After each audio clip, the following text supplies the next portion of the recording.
নমস্কার বন্ধুরা, আজকে আমি তোমাদের সামনে আর একটা রান্নার রেসিপি নিয়ে চলে এসেছি। সেটাই আমি শেয়ার করব। কড়া বসে দিয়েছি, কড়ার মধ্যে দিলাম এলাচ, দারচিনি, লবঙ্গ, গোলমরিচ, গোটা গোলমরিচ নিয়েছি আর মৌরি অল্প অল্প পরিমাণে দিয়ে দিয়েছি। দিয়ে কড়ায় ভালো করে ভেজে নেব, শুকনো কড়ায় ভেজে নিতে হবে। তো আমি ভালো করে 1 মিনিট মতো ভেজে নিয়েছি। যখন এটা থেকে ভালো একটা স্মেল বেরোবে তখন আমি মিক্সি জারে দিয়ে দিলাম। দিয়ে ভালো করে একটা গুঁড়ো মশলা তৈরি করে নিলাম। তো আমার এখানে গুঁড়ো মশলা তৈরি করা হয়ে গেছে, এটা আমি তুলে রেখে দিলাম। এরপর মিক্সি জারে আদা কুচি দিয়ে দিলাম, দিয়ে দেব টমেটো আর কাঁচা লঙ্কা,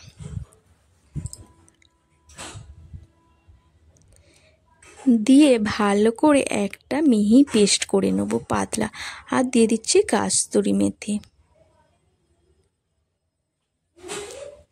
তো কাস্তুরি মেথিটা আমি পরে তরকারির সাথে ছড়াবো না, আমি পেস্ট করে নিলাম। তো পেস্টটা করে রেখে দিয়েছি। এরপর আমি এখানে পনির নিয়ে নিয়েছি, পনিরটাকে ভালো করে পিস পিস করে নেব। তো আমি এখানে ছোট ছোট করে পনিরগুলো পিস পিস করে নিচ্ছি, দেখতেই পাচ্ছ। তোমরাও এরকম করে পিস করে নেবে। তো আমি খুব ছোট করছি না, আবার খুব বড়ও করছি না। তো পুরো রান্নাটা দেখার জন্য বন্ধুরা তোমাদেরকে অনুরোধ রইল, পুরো রান্নাটা দেখতে থাকো। আর দেখে ভালো লাগলে অবশ্যই লাইক, কমেন্ট আর শেয়ার করো। তারপর কড়া বসিয়ে দিয়েছি, কড়াই দিয়ে দিয়েছি সাদা তেল। তো তোমরা চাইলে সাদা তেলের জায়গায় সর্ষে তেল ব্যবহার করতে পারো। তেলটা গরম হয়ে গেছে, এরপর দিয়ে দিলাম পনিরগুলো দিয়ে ভালো করে ফ্রাই করে নেব। তো হালকা হালকা লাল লাল করে ফ্রাই করে নিতে হবে। তো পনিরগুলো আমি উল্টে দিচ্ছি, পনিরগুলো আমার লাল লাল করে ফ্রাই হয়ে গেছে, দেখতেই পাচ্ছ। এবার আমি পনিরগুলোকে তুলে নেব।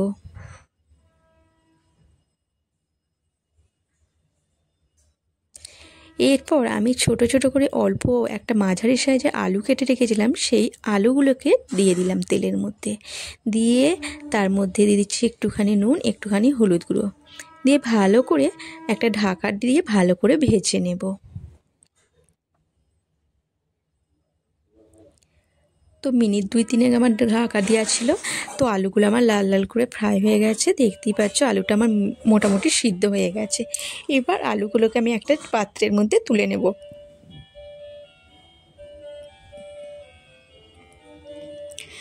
তো এবার আমি কিছুটা তেল কমিয়ে নিয়েছি, আমার অতটা তেল লাগবে না। এবার অল্প তেলের মধ্যে দিয়ে দিলাম সামান্য সাদা জিরে। সাদা জিরেটা দিয়ে একটুখানি ভাজা হয়ে যেতে দিয়ে দিলাম যে টমেটো পেস্টটা করে রেখেছিলাম, সেই টমেটো পেস্টটা দিয়ে তারপর দিয়ে দিচ্ছি হলুদ গুঁড়ো, লঙ্কার গুঁড়ো, নুন, আর দিয়ে দিচ্ছি 1 চামচ মতো চিনি। দিয়ে ভালো করে মশলাটার সাথে আমি কষিয়ে নেব। তো ভালো করে মশলাটার সাথে আমার কষানো হয়ে গেছে। তো আমি যে বাটিটায় পেস্ট করে রেখেছিলাম সেই বাটিটার জল আমি ভালো করে ধুয়ে একটুখানি দিয়ে আবারও কষিয়ে নিলাম। তারপর দিয়ে দিচ্ছি 3-4টে কাঁচা লঙ্কা। তারপর দিয়ে দিচ্ছি টক দই 1 কাপ মতো ফাটিয়ে রেখেছিলাম, সেই টক দইটাকে দিয়ে ভালো করে মশলাটার সাথে কষিয়ে নেব। তো ভালো করে কষিয়ে নিতে হবে। তো আমি এখানে 1 মিনিট মতো কষিয়ে নিয়েছি। তো একটু একটু করে আস্তে আস্তে 1 মিনিট মতো কষিয়ে নেওয়ার পর দিয়ে দিয়েছিলাম যে গুঁড়ো মশলাটা তৈরি করেছি, সেই গুঁড়ো মশলাটা দিয়ে আমি আবারও মিনিট 2 কষিয়ে নিয়েছি। কষিয়ে নেওয়ার পর এই যে কাবলি ছোলাটা আমি আগের দিন ভিজিয়ে রেখেছিলাম, সে আগের দিন থেকে ভিজে এরকম আমার হয়ে গেছে। এবার কাবলি ছোলাগুলো দিয়ে দিলাম। তো কাবলি ছোলাগুলো আমার ভালো রকম সিদ্ধ আছে, দিয়ে ভালো করে মশলাটার সাথে কষিয়ে নিয়েছি। কষানো হয়ে গেছে 2 মিনিট মতো। কষিয়ে নেওয়ার পর আমি আবার আলুগুলো দিয়ে দিলাম।